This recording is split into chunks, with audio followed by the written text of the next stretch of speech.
They don't want you to know about this. The crisis facing the San Francisco Bay Area in 2023. In the year 2023, the San Francisco Bay Area is facing a dire situation. A perfect storm of issues including rampant shoplifting, the ongoing homelessness crisis, and the lingering effects of COVID has led to an unprecedented number of retail shops closing their doors. In San Mateo, residents are witnessing an alarming surge in shoplifting incidents, surpassing levels not seen in over a decade. Even in what is considered the wealthiest city in America, entire malls, blocks, and districts have succumbed to the challenges, with shop owners deciding to cut their losses and call it quits. Today, we'll delve deep into the dire state of the retail industry in this once vibrant, but now struggling city. The retail situation is very bad. All over the country, many stores are closing. In 2023, more than 2,000 shops have closed in the United States.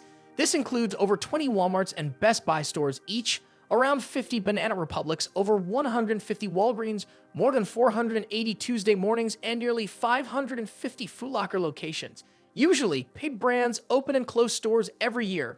This year, there's a concerning pattern with many of these closures because a lot of these retailers are struggling financially.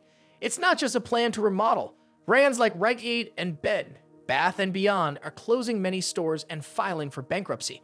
For many other brands and local shops, they are shutting down stores in areas where they have problems. One of the biggest problem areas is San Francisco and the wider Bay Area. In 2023, the wealthiest city in America has become a place where many shops and businesses have closed. Almost every other store in downtown San Francisco is either temporarily closed or completely abandoned. Those who still operate there do it with risks and special conditions. So what's happening? In simple terms, San Francisco is becoming a ghost town. In the past year, dozens to hundreds of shops have closed and more continue to shut down. The Westfield Mega Mall in the city closed earlier this year, and more than 90% of the stores in the Embarcadero Plaza are gone. Even standalone shops are suffering.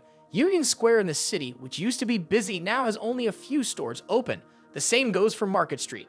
Everything from big brands like Walgreens, AT&T, and Banana Republic to local businesses like wineries, bakeries, barbershops, and coffee shops are closing and leaving downtown San Francisco. But why is this happening? The main reason is crime. Retail theft is a huge problem nationwide, and it's an even bigger issue in San Francisco and California as a whole. This theft comes in the form of robberies, burglaries, and most commonly, shoplifting. There are organized shoplifting groups all over the country, and they are a multi-billion-dollar industry. Last year, shop owners lost $3 billion worth of goods due to theft. In California, it's a big issue in all major cities and counties, especially in the Bay Area. San Mateo has the highest spike in shoplifting rates in 2022, with 3.5 incidents per 1,000 residents.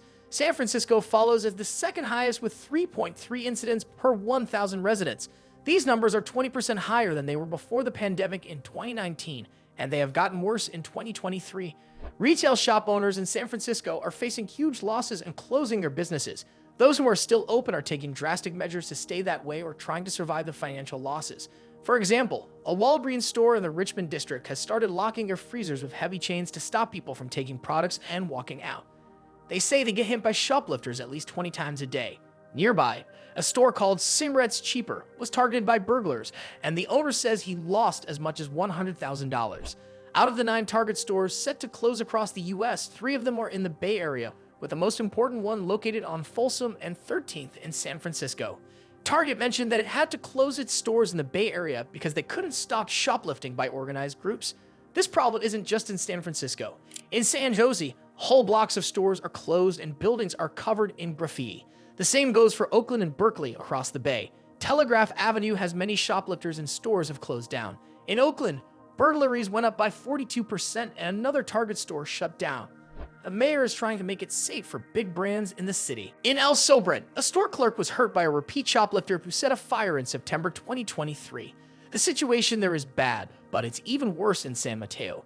Shoplifting in San Mateo went up by over 50% in 2022, which is a lot more than before the pandemic in 2019. In June of this year, a Legio store lost $35,000 worth of stuff, and a Sephora store in the same mall lost $3,500 worth of perfume. Shop owners in the Bay Area are really struggling. When there's a lot of theft, it often means there's also a lot of homelessness.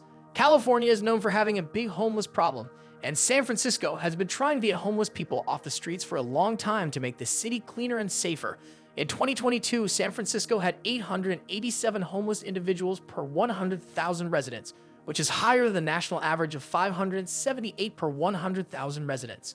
In 2023, new data from San Francisco's Healthy Streets Operations Center showed that the city had at least 2,300 homeless people living in camps on the streets. It's frustrating because the city has tried many times to get these camps off the streets and into shelters, but the homeless people often come back to the streets a few days after going to the shelters. They also damage public property, leave trash on the streets, bring drugs into the neighborhood, steal electricity, and start fires. Under these conditions, it's easy for these people to get involved in shoplifting rings and make local stores go out of business.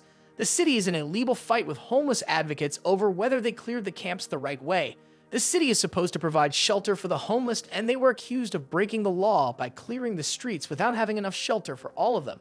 So there's a temporary ban on the city's camp clearing project. The mayor has announced that the court will allow the city to start enforcing laws on people who choose to live on public property. The city's street cleaning project is meant to reduce drug abuse and crime, which will help protect local shops. You can share your thoughts on this issue in the comments. So, what more can the government do? Many people believe that better policies are needed. Shop owners and workers often can't stop shoplifters or demand an arrest because of laws and policies that prevent them from doing so. In San Francisco and California, Proposition 47 makes it so that people who steal items worth $950 or less are classified as misdemeanors and don't get serious jail time for their first offense. Some think this law is too lenient and needs to change. In San Mateo, David Canepa from the county superior is open to all solutions to tackle the rising shoplifting problem in the county. He's even talked about the idea of a special task force, like what Los Angeles has, to deal with the issue. In conclusion, the economic heart of San Francisco and the wider Bay Area is in serious danger if the crime rate and shoplifting keep going at this level. The city and the state need to act more quickly and strongly to stop this trend and end the ongoing crisis in their neighborhood.